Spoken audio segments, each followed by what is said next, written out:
Content warning. This video is not made for kids. It contains fictional depictions of mental illness, fictional violence, and fictional abuse. The fictional characters in this story are heavily afflicted by the things that I have spelled out to you, and some of the inner monologue seems to suggest that they should be getting hurt like this, but that is absolutely not the case. Me portraying this abuse or mental illness is meant to show the audience how the illness or abuse feels inside of the mind of the afflicted person, so they can sympathize and maybe stop themselves from following a similar pattern in the future. Be careful if you're easily triggered. You're most likely about to enter the mind of someone who is heavily afflicted by illness and abuse. Viewer discretion is advised.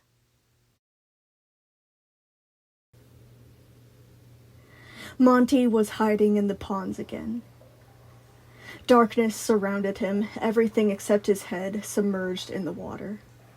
He was chilled down to his endoskeleton, just floating around with his claws dragging against the bottom of the small pool, feeling a bit like a dead fish.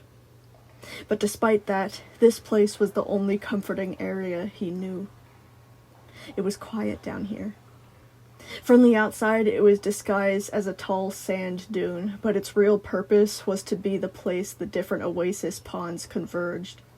A small, dark concrete bank was placed down here, just large enough to stand on, with a longer hall leading off to the left to a grate that spread to the outside world.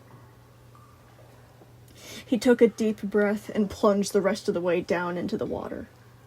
Sound cut off, any traces of light from his eyes now met with nothing but a sheet of pitch black. He hit the bottom way too soon, staying there and crawling around aimlessly. He liked it under the water. His ears were stuffed with muffled swirling, eyes full of nothing. If he just stayed here, drifting aimlessly, it almost made him forget that the rest of the world existed at all. It was peaceful. It kind of reminded him of that weird blank space at the beginning of his life. For some reason, there was some finite eternity he had spent being stuck in place, like in some sort of limbo. He wondered sometimes if that was what it was like to be a non-sentient object, to just be sitting there, static and unaware of the world, not even knowing you were missing out. Monty wasn't sure if he liked that memory or not, but at least back then, nobody hated him. Eventually, the pressure of his inner systems forced him to rise and cool off. He broke back to the surface, taking a deep breath of the chlorine-filled air and snorting it out in a splash of bubbles. Monty swam to the concrete ledge and held on, letting his legs and tail drift and touch the bottom again. Even though he had a real room up on the surface, this felt more like his place. First of all, the dry ledge was cluttered with his things.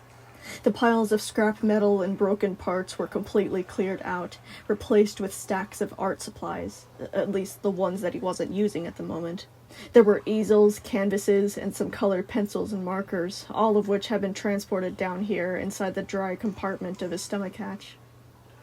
The place had even begun to smell different. The aroma of paint was mixing with the chlorine like it was battling for its life, slowly being overtaken by the damp, dripping environment of his cave. He lowered his head to the concrete, staring dully at the piles of things, his drenched hair flopping in his eyes. He spent more time in here than anywhere else. This was the only place he could escape the others in. Everything inside of him hurt, though. He was cold and hot at the same time, something bunching up and stabbing him on the inside, like a thorn-covered weed roughly shoving its way up through clay, cracking it to dry pieces. It was too much. Monty ducked his head beneath the water and screamed. A flurry of bubbles exploded around his head until he ran out of breath, muffling the yell into quiet burbling. Once he was done with that, he just floated there like a dead fish again, not really knowing what else to do with his time. A clattering noise made him accidentally snort water through his nose. He broke to the surface in a coughing fit, squinting through the stinging in his muzzle at the dimly lit air pocket. The unusual blue reflection of the water sent squirming patterns across the domed gray ceiling, his eyes already adjusting to see with that small amount of light. He initially thought something must have fallen, but none of the art supplies were making the noise that had startled him. There was a wad of empty cans to his left, attached to a string that disappeared under the surface of the water. The cans were held against the concrete by a bent arc of metal that had been screwed in with what little knowledge he had of engineering, keeping the cans from being pulled into the water when the string was messed with. And right now, that string was being tugged at, rattling the cans almost like a doorbell, alerting him to the person on the other side trying to get his attention. Monty paddled over to the simple device, taking the string and tugging it back twice. The rattling stopped as the person on the other end understood that the message had been received. He blew his nose into a nearby towel to get the last of the water out, then took in a breath and dove beneath the surface. The rope connected to the cans followed the same path that he was currently taking, worming through the tunnels that would lead to the raceway. Once Monty had slipped out of the curving passages, he was bathed in the pink light from the spinning beetles above the surface of the water, the twirling patterns interrupted only by the silhouette waiting for him up there. He kicked off the bottom, the string leading the way, up and up and up until he reached fresh air and the sounds of the world returned to him. It wasn't the shocking difference he had become used to in the raceway. There was no annoying background country music, no squealing children or revving engines. It was only the air conditioning, a quiet hum that simply backed up the muffled comfort of the oasis in his ears. The rope that connected to the cans in his air pocket was trapped to the ground on this end by a small metal loop, the very end tied into a knot big enough that it wouldn't be able to slip through and be pulled under the water. That device ended just at about Lopez's feet, her colorful smile greeting him as his eyes adjusted to the rosy lighting. "Good morning, Monty," Lopez said. "Did you sleep all right?" Monty sank a little lower in the water. He had been getting nightmares about maggots a lot recently. And even though they were working through the trauma that he apparently got on the 28th, that didn't exactly mean everything was wiped clean within a few sessions. I had another one. The corners of Lopez's smile dropped. "Oh, I'm sorry. Do you want to tell me about it?" Monty told her about so many, it just felt redundant. "No, it's just the same," he mumbled. "It's stupid." No, it's not stupid," Lopez reminded him.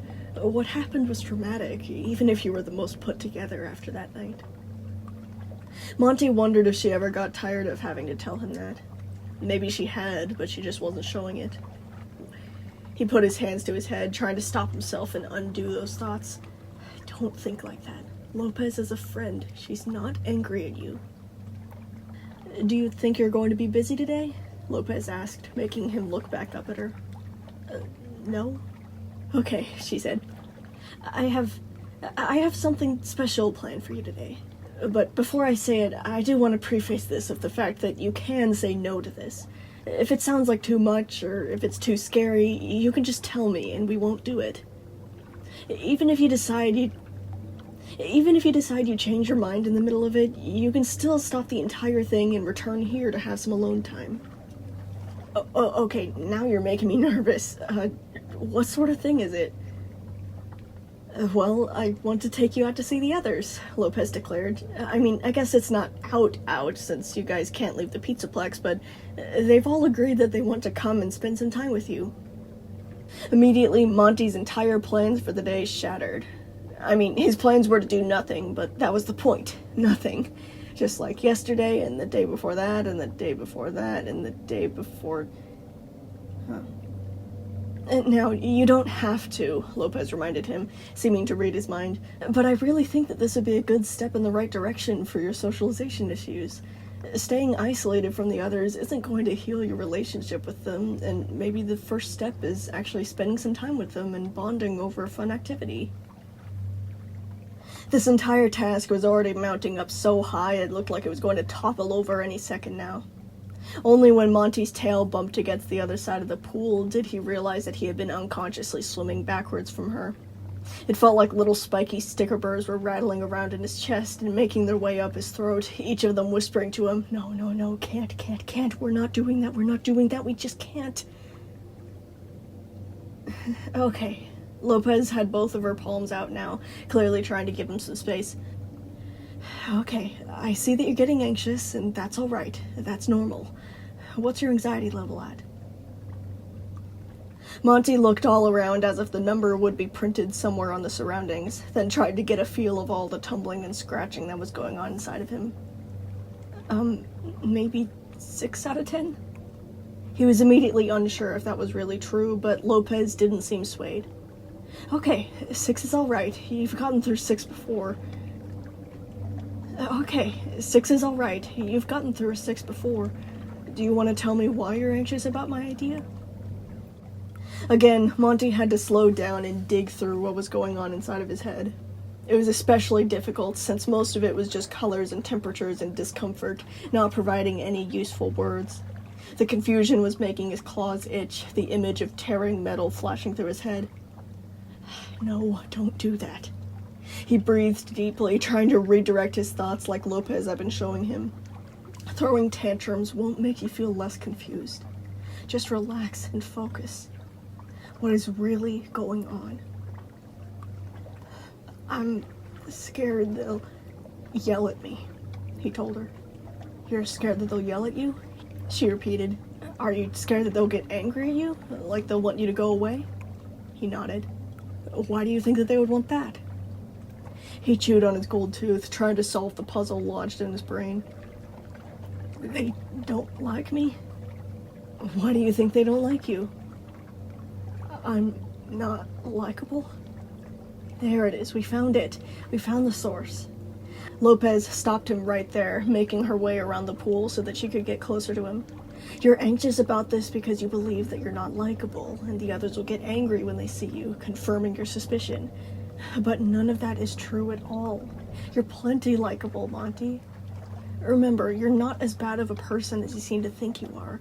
And the others won't hate you. I know your past with Roxy was rough, but I've talked to every single one of them, and none of them made excuses to get out of doing this.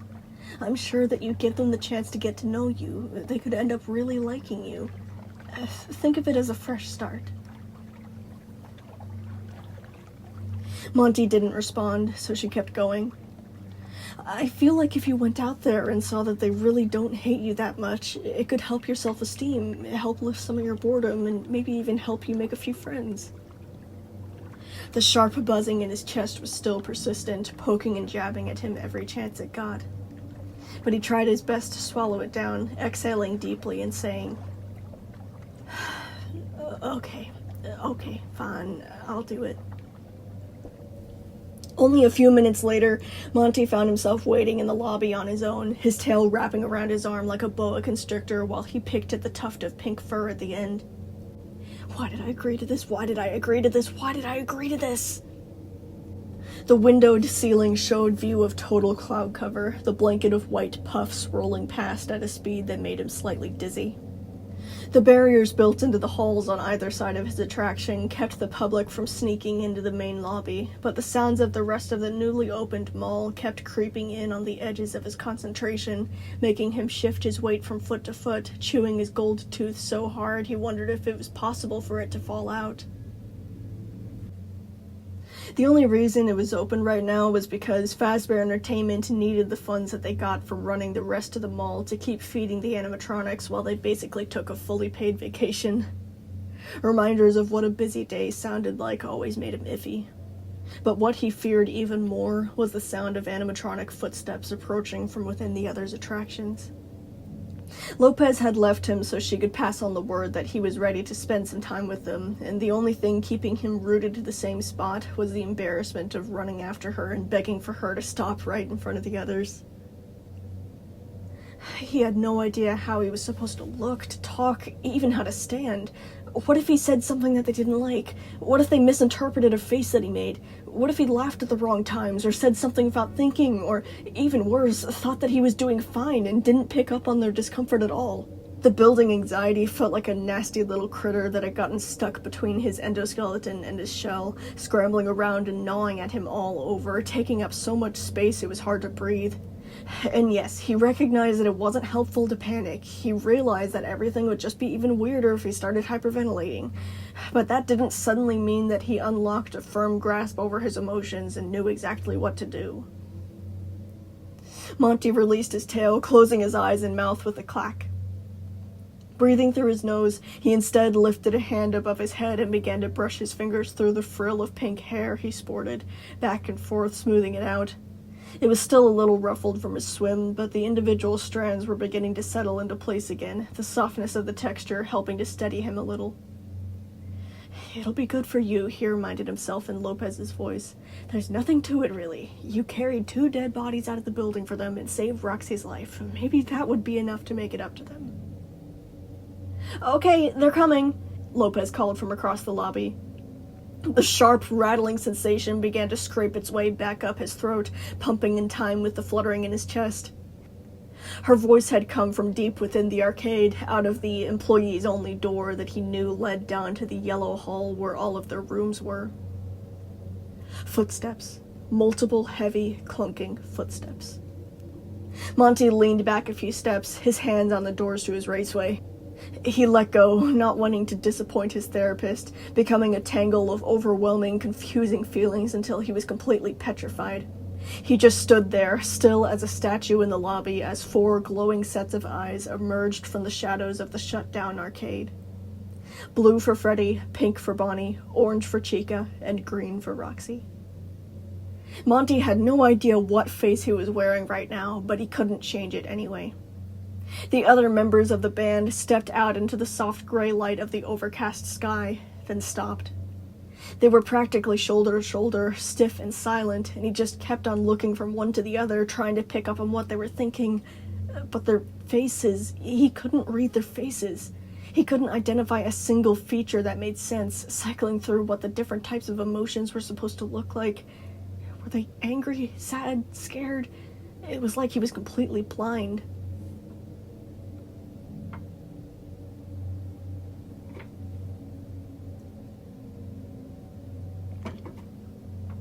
Their managers stepped out next, though their expressions were more easily identifiable.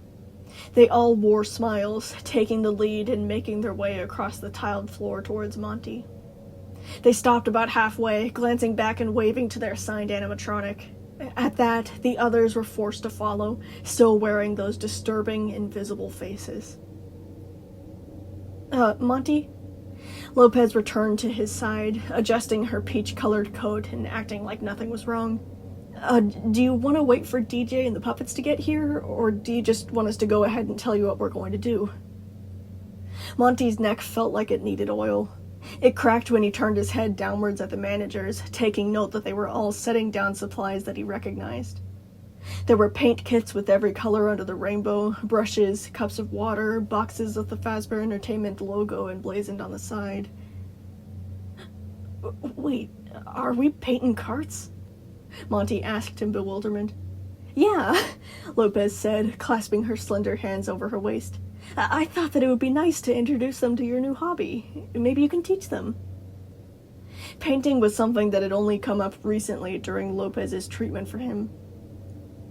She wanted to, as she called it, redirect his anger into something more productive, and after trying out a few different mediums, they discovered that he was much more interested in painting the little wooden carts that would be brought home by kids as souvenirs. They had an entire stockpile of them right outside of the Oasis, each one marketed so the kid could take it home with their own little paint kit and lather as much rainbow color as they wanted all over their new toy. Monty checked the other 4's expressions for any changes. By now they had stopped, still packed in tight to each other to the point where he wondered if they were going to step on each other's toes. Both Freddy and Chico were trying to offer him a smile, but there was something very weird about their eyes that Monty couldn't decipher. Bonnie wasn't really looking at Monty, keeping his head low and hiding most of himself behind Freddy, interlocking his hand with the big bear's paw. Roxy was pretending to be interested in something else across the lobby, her ears twitching and snout wrinkling. Monty had heard that she got a new face, and he had to admit it looked pretty good on her. But that didn't mean that it was going to be used for anything except glaring at him. Did they think that the new hobby was weird? Were they judging him? He couldn't tell, and he was getting really tired of coming up with nothing every time he tried to look at them. The daycare's golden doors swung open, making Monty nearly jump out of his scales. DJ's massive white head was nearly filling up the entire frame, blinking drowsily at the others and signing a quick good morning to them. Sun slipped out from behind one of DJ's legs, his posture still slouched and Ray's still droopy. Elijah and Murray guided DJ as he struggled to wriggle out of the daycare and through the cleared-out arcade. Even though the entrance was quite grand compared to the others' attractions, it was only just barely big enough for DJ to make it through without losing a few limbs. Sorry we took forever, Ellis called as DJ finally made it through. It was really hard to get DJ to wake up today. DJ crawled over to where Sun had gathered, lying down and giving a ginormous yawn that would have blown all of them away if he hadn't held his hand over his mouth.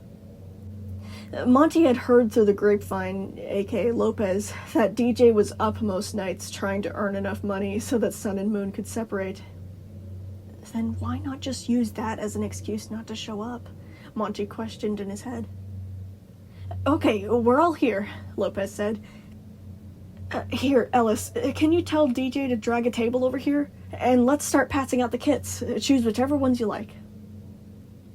With one hand, DJ scooped a table from Chica's party rooms out into the center of the lobby. Freddie and his family settled into place naturally without a fuss over who got what spot. And now they were all just staring at Monty, who was still standing there completely lost on how to take a step forward.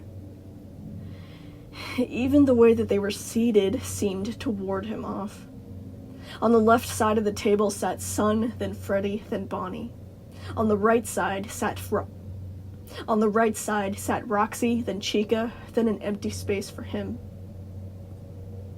Even though he would be seated beside Chica rather than Roxy, this would still mean that he was forced to face both Freddie and Bonnie the entire time. Monty found himself craning his neck back to look up at DJ, a shiver traveling down his spine all the way to the tip of his tail.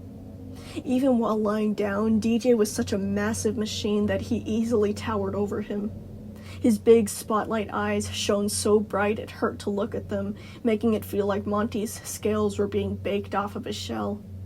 Just watching. Monty couldn't maintain eye contact with the others, much less DJ, leading to him instead looking down at the tiled floor, squeezing his tail so tight he was losing feeling in it. He was slouched behind Lopez, even though she wasn't nearly big enough to hide him from view. She turned around to face him, still keeping her voice low. Do you still want to do this? If you really want to, you can just go back inside. Do you think this is too much? Even though a portion of Monty pleaded with him to call the whole thing off, a stronger part pulled back on it.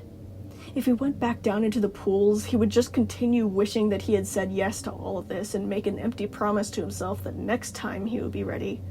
What, was he just going to continue avoiding this forever? Movement at the table drew his attention back to it.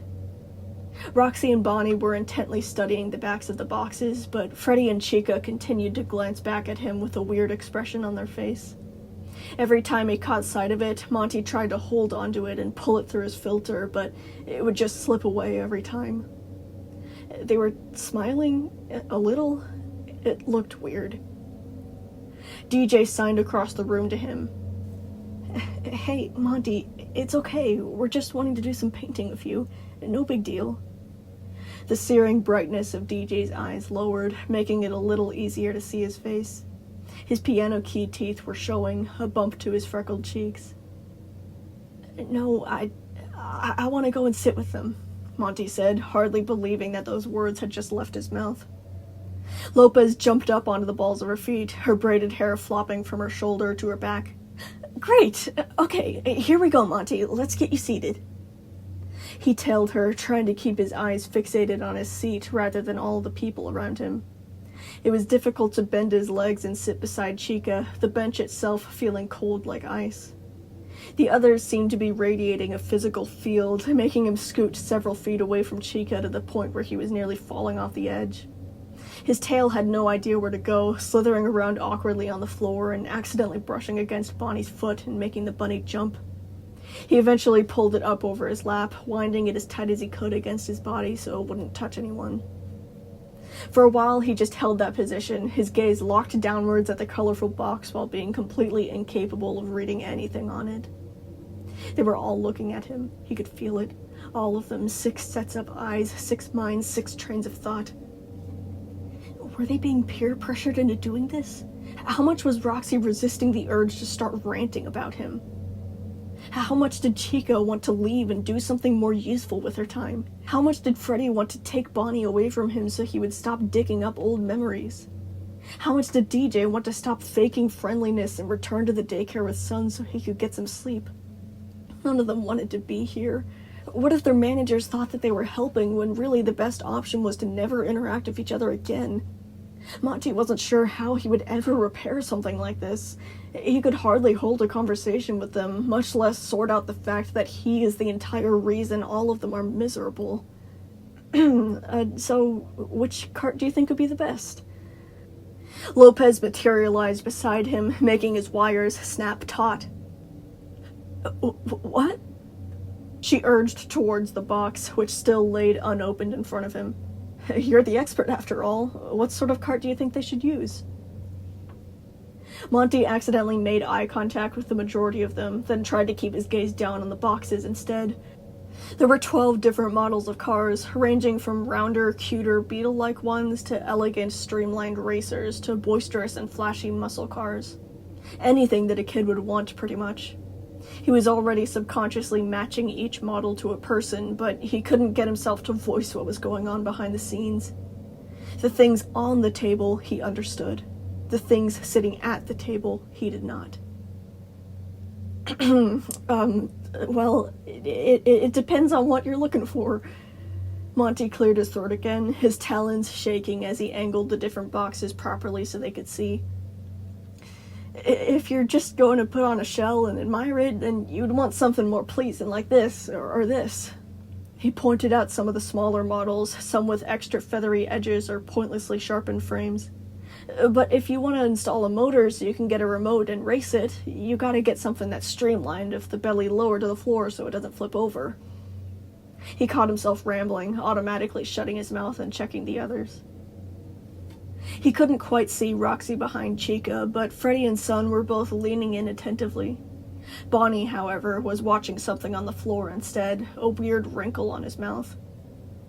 Unsure of what any of that meant, Monty looked to Lopez, who nodded and gestured for him to keep going.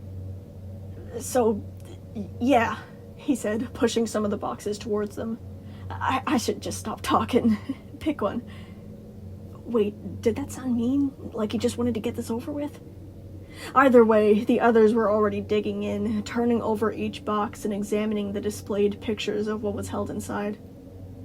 Lopez was probably hoping that Monty would lean over their shoulder and help them pick, but he just kept to his corner of the table, hoping that they would forget that he was even there. Oh, look at this one! Chica chuckled, holding up one of the boxes to Roxy. Roxy snorted, mumbling, Why is it built like a Teletubby? Don't say that! You'll hurt its feelings! Chica elbowed Roxy, then turned to Monty, showing him the box, asking, I bet the kids really like this one. It's so cute! The one she was showing him was the butterfly model. Monty could understand the Teletubby comment. It was round and almost pudgy in appearance, tiny engraved designs spiraling all over the sides that resembled desert flowers and wispy clouds. The front had a decorative antenna on the nose, a feature that did, in fact, look like the antenna on top of a certain humanoid creature's head. Most of all, though, Monty was surprised that Chica decided to link him into the conversation at all. Oh, yeah, he scrambled to try and collect himself. Yeah, they do. Even though the response was kind of flat, Chica set the model down and said, I think this one might be it. Do you want that one? Freddy whispered to Bonnie. Monty did not dare to look up at the pair, but he listened as Freddy offered up a few of the different boxes to the hunched-over purple rabbit, who still wasn't speaking. Monty saw him as a blob in the corners of his vision, a spot that he avoided like Medusa's glare. Yeah, sure, that one, DJ signed to Ellis, who had been sorting through the different boxes. Sun wordlessly picked out another that Monty didn't catch, the movement around the table soon slowing to a stop. They were all watching him again. He could feel it. He could feel their eyes like the flames of a blowtorch roasting him alive. He continued to stare blankly at the boxes on the table, frozen in place like he had just spotted a rattlesnake, praying for the motion around him to continue. What were they all looking at? Wait, were they signaling something to him? Were they trying to get him to leave? A part of him wanted to look up to see what their faces were like, but looking up would acknowledge that there was a lull in this conversation, and acknowledging it seemed even worse than just waiting to see if it would end soon. Everything he had learned over the 5 years he had been alive told him to just stay still and shut up, but this new quiet was too tough and chewy to ignore. Do you see one that you like?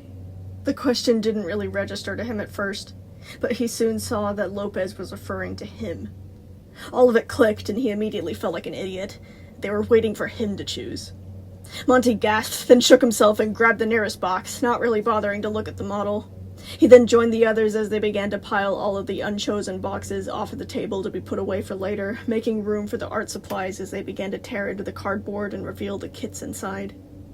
There was only the sound of crinkling paper, clacking plastic, and little wooden thunks as they unloaded the different parts.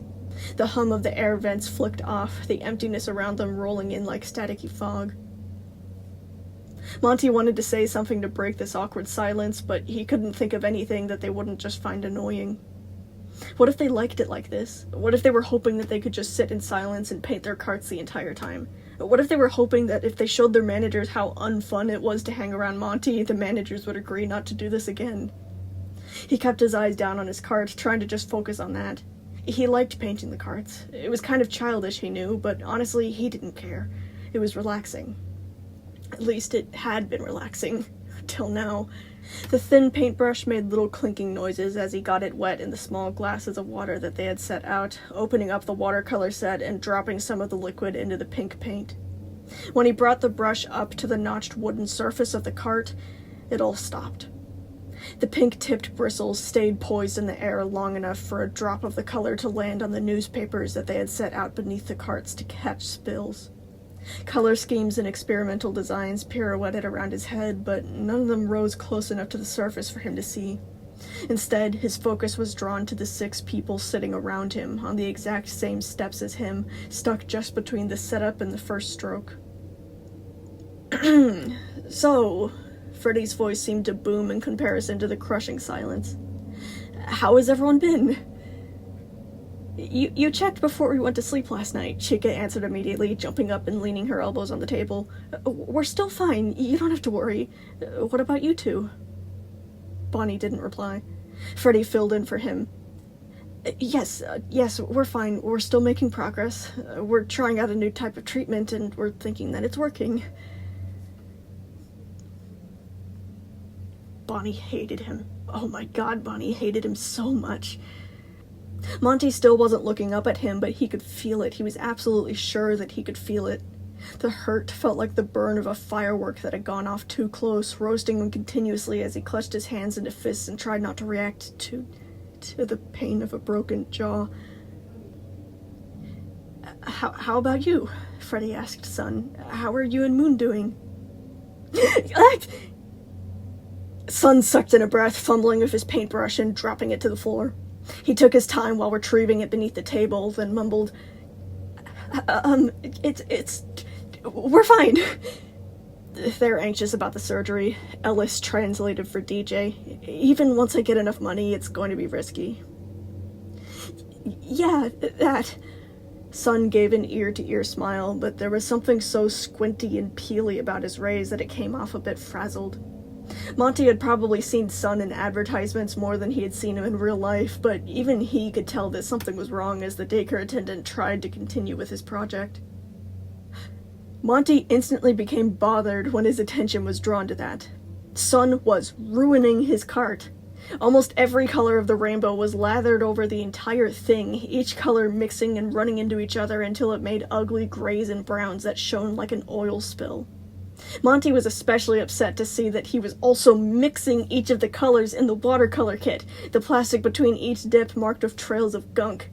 Sun had already managed to stain the tip of each of his fingers, and even the parts of the red ribbons tied around his wrists, jamming the brush so hard into the car's wooden hood that the bristles were splaying out like an impaled starfish. When Monty looked up to confront him about this insult, the scolding died in his throat.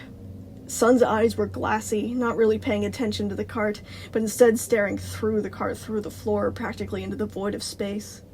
Individual rays kept twitching and jolting inwards, parts of his mouth and nose and brow clenching and then relaxing, forming different expressions that passed by too fast for him to understand. It was actually kind of creeping Monty out. Something was very, very wrong over there. Monty yanked himself away from that display, deciding to stay out of it. He examined DJ next, who was having a different type of trouble with painting his cart. DJ was lying completely flat on his belly while Ellis held up the cart for him to see, one giant ungloved hand pinching a brush between his forefinger and thumb like a splinter, his expression increasing in concentration as he tried to keep his arms steady enough to make a stroke. Monty hadn't really thought of how microscopic the cart would be in comparison to DJ. It would be like trying to be artistic on the surface of a pencil's eraser. For a second, he wondered if he could get a real cart for DJ to paint, but he doubted that Breyer would approve to waste money like that when their budget was already kind of tight. With a bang of notes, DJ dropped the brush, quickly signing to Ellis, Sorry! He had accidentally smeared a blob of golden paint all over Ellis's arm rather than the cart. Ellis put the cart down, his shoulders shaking as he laughed and signed, Okay, this isn't going to work, DJ. I told you, you don't gotta do this. You could just go take a nap if you want. No, I'm not napping yet, DJ insisted, signing, I want to participate. Let's just try again. And how have you been doing, Monty? Out of nowhere, Freddy faced him head-on, making direct eye contact that nearly knocked Monty backwards. We've been concerned of how long you've spent in your oasis. Are you doing well? Monty could only gape at him, little shocks sparking all over his body. Worried for him. Me? He cracked. Well, yes. Freddy's ears lowered a bit, contrasting the lopsided smile he was displaying. Are you at least doing well with Lopez? Now that Monty's chin was turned up, he couldn't stop his gaze from zipping to Bonnie. Bonnie was the only one not looking at him, instead downcast and fiddling with the bristles of his brush. Monty tried to soak it in, to analyze the different angles and the rabbit's expression. His lips were pursed, ears swooped forward to cover the sides of his face, eyes drooping and brows drawn in until they were nearly touching. But what does that mean? What does that mean? Did he want him to shut up, to leave, or to say something? The feeling of not knowing thrashed and tore at him like a frantic cow trying to escape quicksand. I've been fine, I guess. Monty shrugged helplessly, drawn back to Freddy.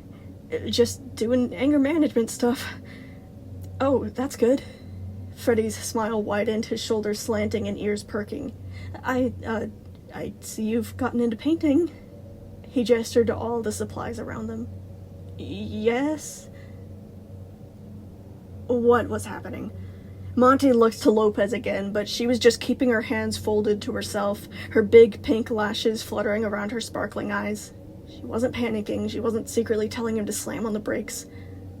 I like painting, Monty said lamely to Freddy, realizing now that he was still holding his paintbrush as if he had no idea what it was used for. Monty fully expected for something drastic to happen just then. He imagined that Roxy would slam her paws down on the table and say something to blast this facade away. Maybe she would complain that this activity was boring, or tease him that painting on cards was childish, or ridicule the idea that Monty thought he could be good at anything. He expected Bonnie to join in, then Freddy, then Chica, and Sun and DJ. But they didn't. Instead, Freddy just said, "Oh, that's nice. I'm glad that you found a hobby." So, what sort of colors do you think I should use? Chica asked. Again, Monty stared open-mouthed at her. He clapped his jaws shut soon, trying to gather himself. What do you mean? Well, you've been doing this longer than me, Chica said. Which colors do you think will turn out the best? Monty really wished that he could see Roxy right now, but Chica was big enough that she was almost completely blocking her. His tail squeezed a little tighter around his middle, his shoulders beginning to draw together in tension. He eyed the edge of the bench, thinking of the movement he would need to perform in order to jump out of his seat. He would only get a few seconds to escape if Roxy went after him. Well, it depends on what you want it to look like, I guess, Monty said, trying to act normal. Well, yeah, but what do you think goes best with this one? Chica lifted hers, the butterfly model. Pink. Pink would definitely be the base color, Monty informed her, saying each word carefully. But the secondary color is what's going to make the real style come out. It could be a cold color, a warm color, a lighter one or darker one, or maybe get several contrasting ones to make it pop. He slowed down and finished with, it just depends on what you want. Oh, it's kind of like icing on a cake, Chica said, the corners of her beak lifting. I get it now. I think I'll be good. She turned to Roxy, whispering something. Roxy mumbled something else back. Well, I'm going to anyway, Chica said under her breath before turning to Monty and holding up another unpainted cart, asking, what about Roxy's? She was holding a diamondback model, a cart with jagged edges and scale patterns along the sides. He hesitated, waiting for Roxy to make an outburst. Her acid green eyes were peeking out just above the crook of Chica's elbow, slicing into him once again. Orange, he replied. A little twiddle inside of him made him put his hands on the table, leaning forward. And if you want to, you can put a dot of red in the orange and mix it to make a really nice shade, so it'll...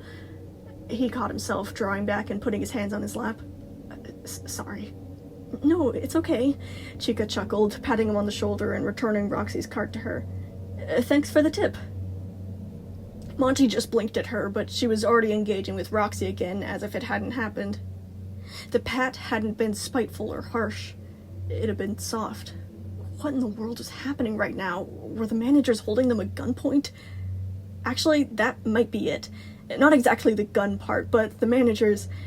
He had lost track of them until now, and found them standing together a good distance away, flashing them colorful smiles and tiny waves every time he made eye contact. Did they make them come out here?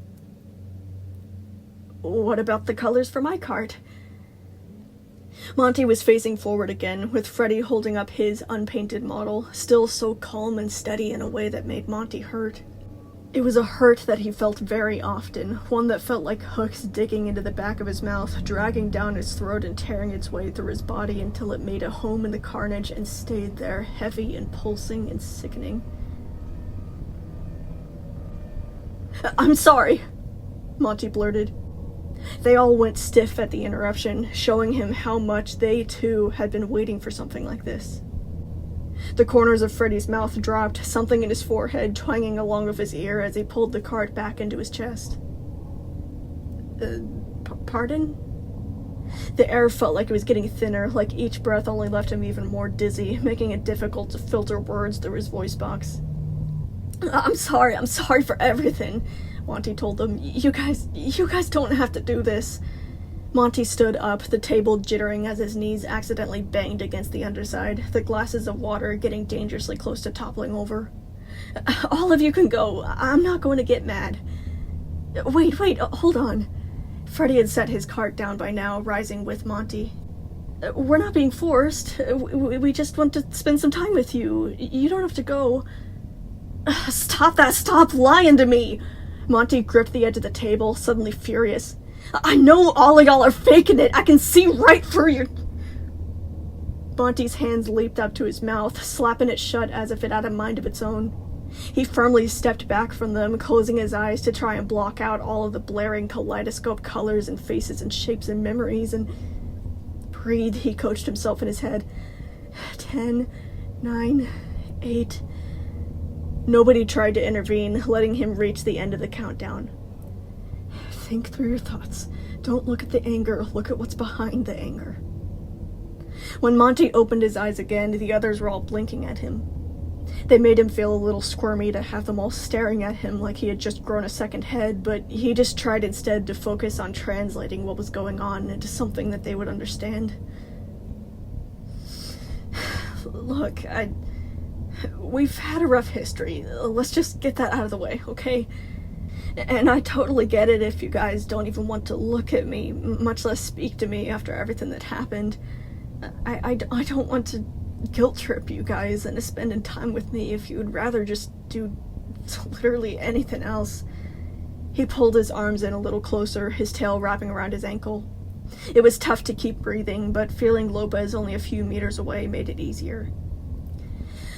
I know I scare y'all sometimes, I know I get mad and start breaking things a lot, and I know that's probably just made y'all even more freaked out about me, and even though I'm trying to fix that now, I don't want to force y'all to pain if y'all don't want to be around me. Monty. Freddie trailed off after that, then bit his lip as if unsure how to proceed. Monty, yes, things were a little rough in the past, but we're willing to move past that. We want to spend some time with you to get to know you better. But I trashed the bowling alley. That silenced the hope that had been building in the lobby. Bonnie would not meet his eye. You said it yourself, Roxy, Monty kept going. I destroyed your last memory of him.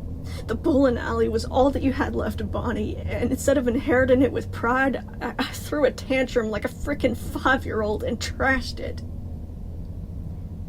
It felt like the technicians were doing open surgery on his chest, but he forced himself to keep going. I'm sorry.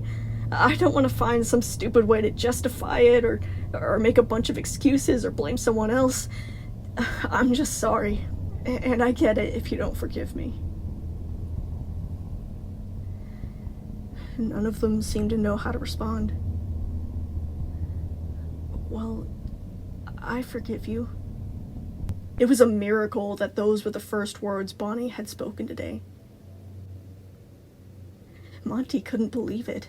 It was so surreal to see Bonnie finally turning his tired pink eyes up at him and show him that they weren't burning with hatred as he had been expecting. Monty couldn't quite pin down what Bonnie must be feeling, but it wasn't even close to the rabid outrage that he had shown him down in the storage room. What? Monty probably sounded a little dumb, but he was so scrambled he couldn't think of any other reaction. Well, I was mad before when Vanessa told me about what happened down in the dump. Bonnie went on, clasping his paws together and setting them down on the table while everyone else gave him room. But I've been thinking and talking about it with Freddie and the others, and I forgive you.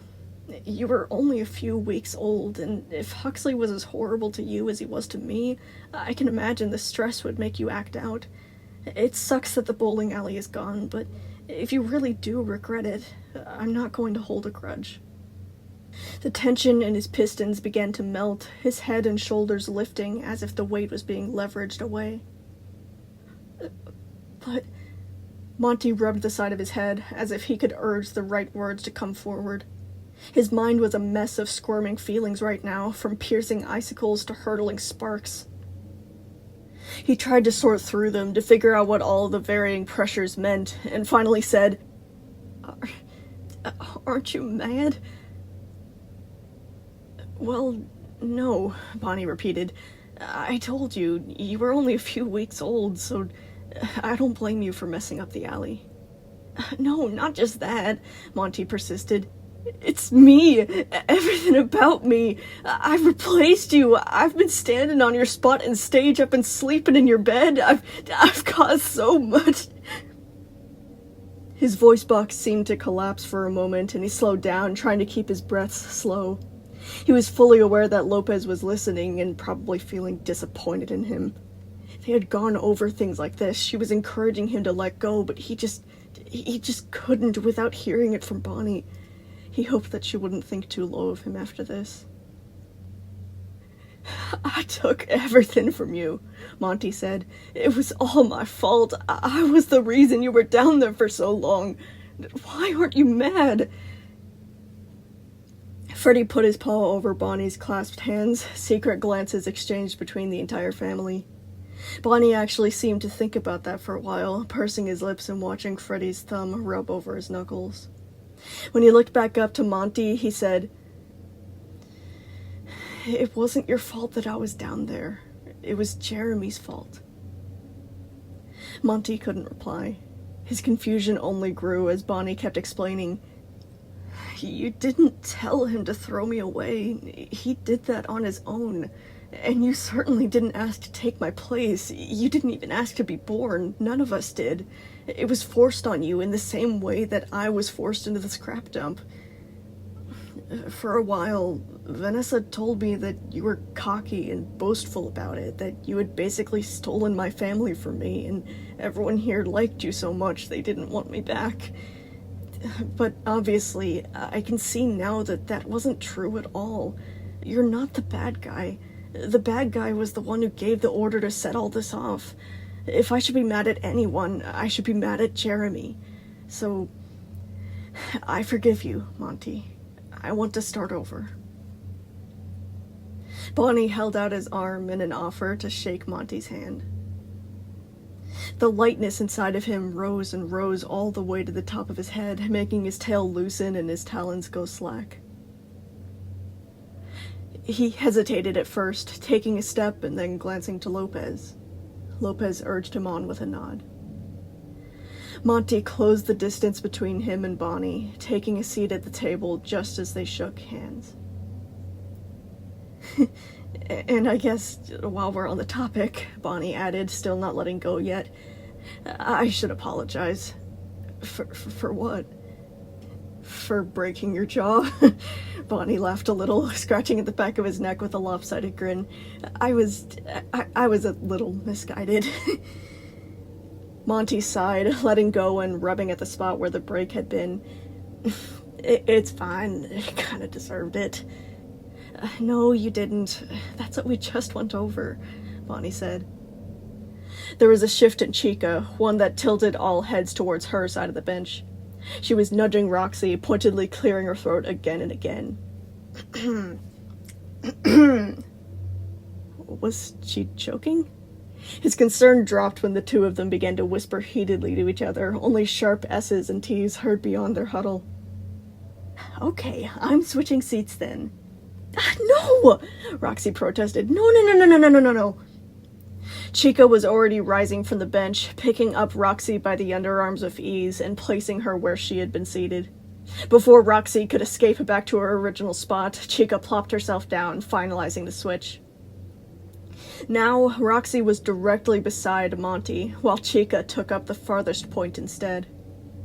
Roxy shriveled away from him, curling her tail so close it seemed like she might be scared of catching some sort of disease. She was giving him a look that he easily recognized, the discomfort and embarrassment scrunched up all over her new face. Chica, no! She hissed, trying to push against her girlfriend. I'll do it tomorrow! Chica was absolutely not budging, and since she was a lot bigger than Roxy, she didn't need to struggle at all to stay planted where she was.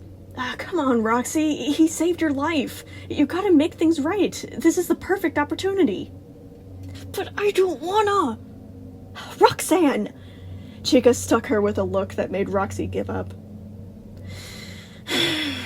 She crossed her arms and heaved a deep sigh, her nose crinkled and ears squashed back in frustration. She didn't say anything just yet, seeming to be biding her time. Monty just sat there, his mood flattening slightly at Roxy's dramatics.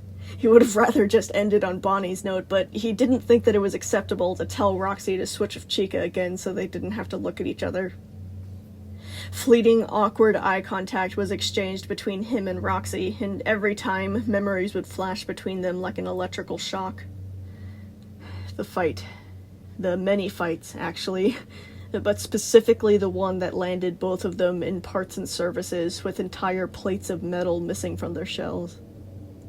Baring teeth, spitting words, sharp acid green claws digging into rubbery scales. With so many kids nearby, they had been able to use that as a loophole to utilize their security protocols. He was pretty sure that was the first time in this company's history that two animatronics had used that program against each other. Roxy sighed for the third time, dragging a paw down her face and finally looking up at him. Monty, I'm sorry. The sourness in his gut began to dissipate. Huh? I've been kind of maybe a little unfair to you, Roxy said, each word slow like it cut her tongue on the way out.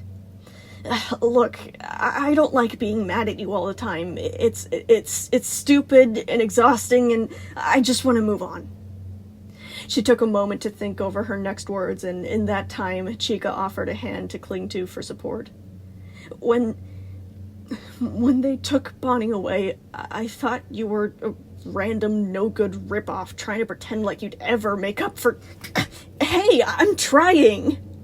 Chica had elbowed her with a stern look. Roxy took a breath and tried again, forcing out... But I was wrong, alright? It wasn't your fault. It was Jerry's fault, not you. You just got dragged into it at the wrong time. I get that now. So, in conclusion, she wrapped up, lifting her chin importantly, I'm sorry for being a big jerk to you. If Bonnie can forgive you, I can forgive you too. Continuing to be mad isn't worth the effort, and she slowed a bit, more to mumble now. And I guess you're not so bad since you kind of made sure I didn't fall into a pit and die. Monty searched her face, unable to settle on what she really meant. Her eyes were all pinched and squinty, teeth tight and brow wrinkled. There was no way that she was telling the truth, a part of him kept warning. She hated him, every part of him. But her eyes looked different this time, even though he wasn't sure exactly how. It was an expression that he had never, ever seen on her before. He said slowly, unsure if he was supposed to say anything. Thank you. See, that wasn't so bad, Chica said, leaning back in satisfaction and continuing to paint her cart pink. A hopeful smile perked up on Roxy's face before she tried to squash the look out. She took her diamond-back cart and began to apply a mixture of orange and red paint. The strokes were aggressive and a little uncoordinated, but they were certainly a good effort. She's right, Freddie said, breaking through the stupor. None of us should blame you anymore, Monty. And I know that we've treated you unfairly in the past, but we were hoping that you would come and spend time with us more regularly. We don't just paint. We usually meet up to play games in the arcade or do stuff like card games, board games. Sometimes we even watch movies. I know that you've said before that you don't want to go, but are you open to changing your mind? A wave of something so massive he could hardly contain it, began to swell in his chest. It was strong enough that it made him shudder, his eyes flickering spastically in response. He touched his face, trying to get his eyes to equalize, unable to understand what was happening. Crying. He was crying, or at least the animatronic version of that, with flickering LEDs in place of tears. Usually crying was bad, but the emotion inside of him, even though it was huge, didn't feel bad. It was warm with the heat that didn't burn. It was thrumming with light that didn't hurt, like magic from an entirely foreign universe. It must have been showing on his face because the others, even DJ, were all reacting to it, lifting their heads and ears to wait for his response. Yeah, that sounds great, actually, Monty told them. An excited squeak behind him made him turn again, realizing that Lopez was bouncing in place with both hands over her mouth, her watery eyes turning red. Seeing her like that only enhanced the cheer running around inside of him, and when he turned back to look at the table, it was like everything had changed.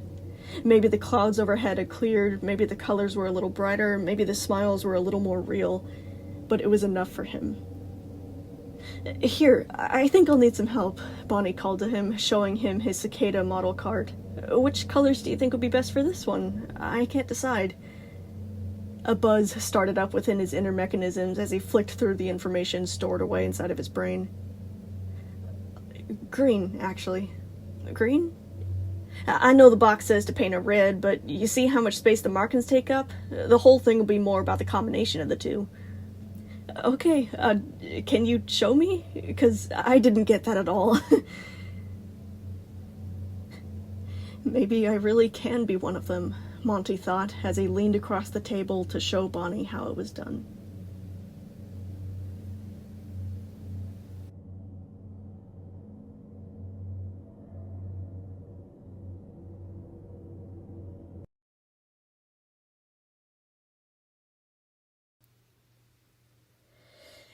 Entry 5, February 6th, 2063. After After 9 failed donors, we had success. When awoken, Subject 3 was allowed time alone in the replica. After 3 days and nights, he regained the ability to walk and speak, and wandered aimlessly in the replica, calling for help. We all felt guilty leaving him there, but we couldn't risk changing any of the variables. At hour 61, personnel were sent in to stop Subject 3 from hitting his head against a wall. The replica test was officially ended here. When exposed to familiar stimuli, Subject 3 still showed no reaction. But when exposed to darkness, he grew panicked without knowing why. He still doesn't remember everything, but we have to be getting closer. It's recommended to awaken the next subject as fast as possible. Victor Miller.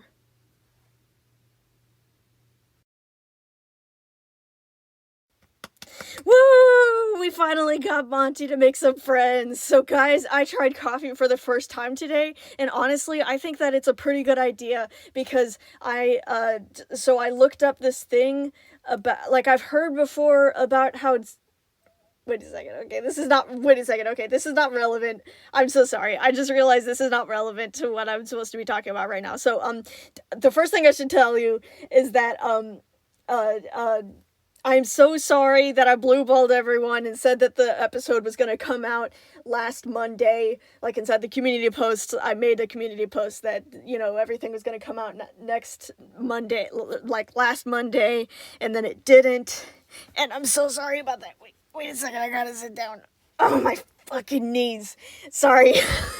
Sorry, I'm crouching inside of a tiny closet right now, so I'm gonna sit down. Anyway, so, what was I saying? Oh yeah, okay, so I'm so sorry for blue balling everyone.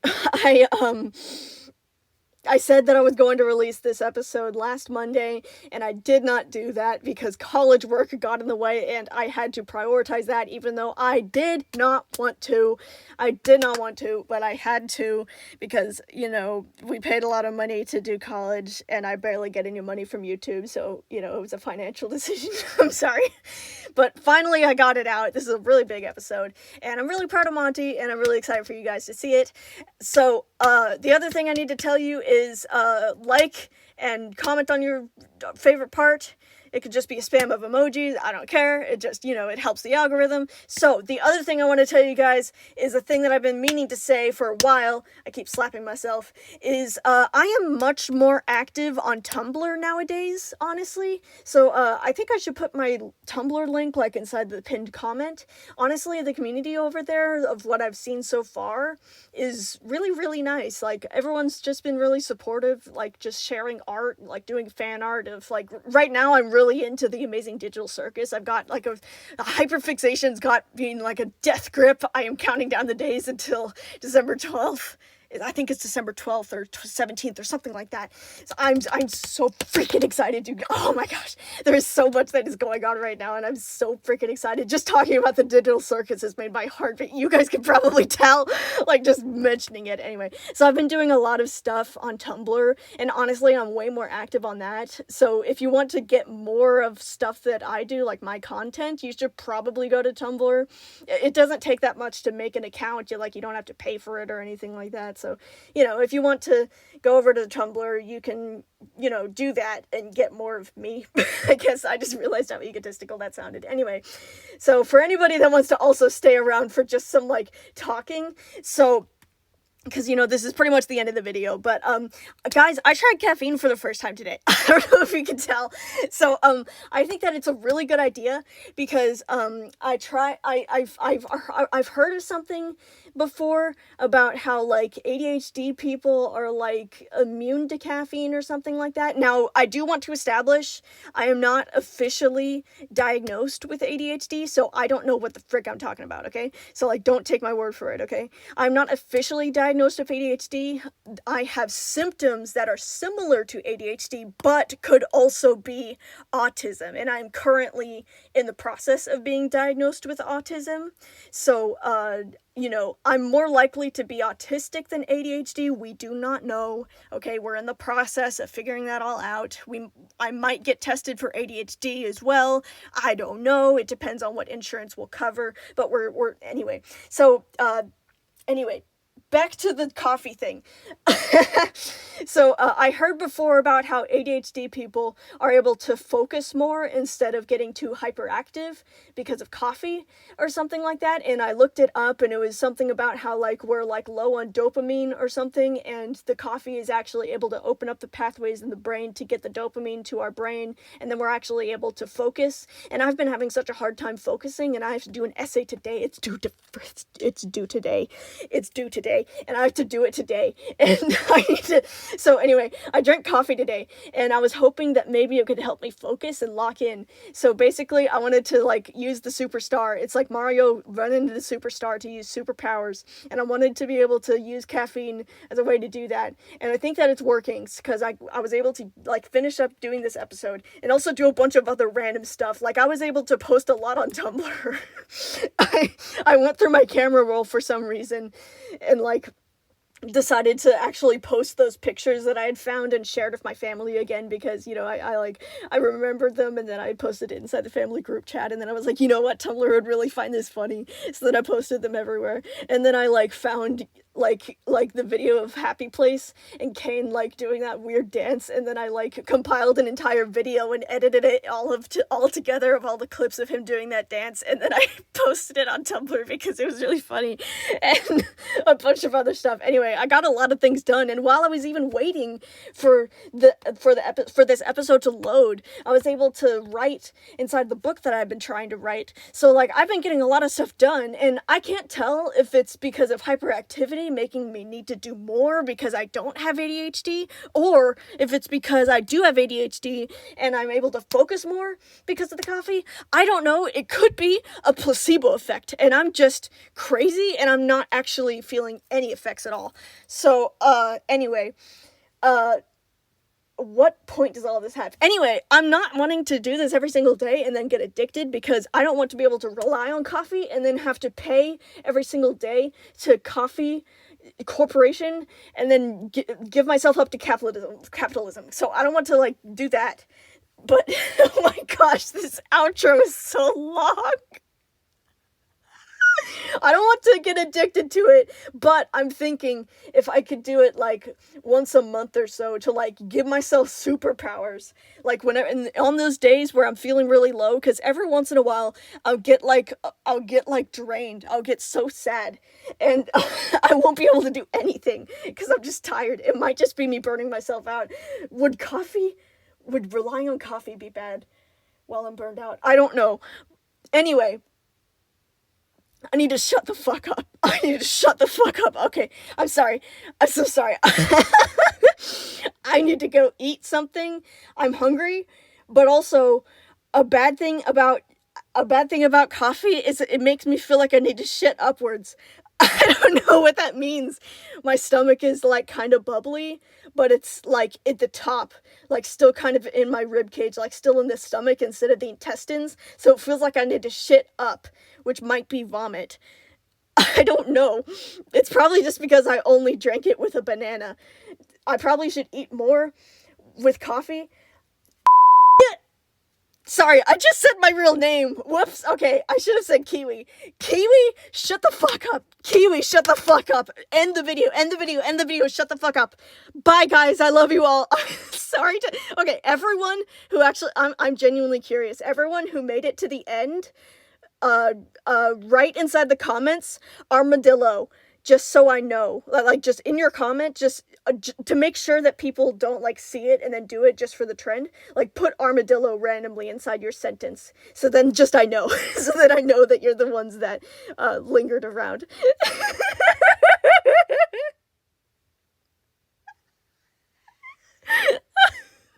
is happening? Okay, bye!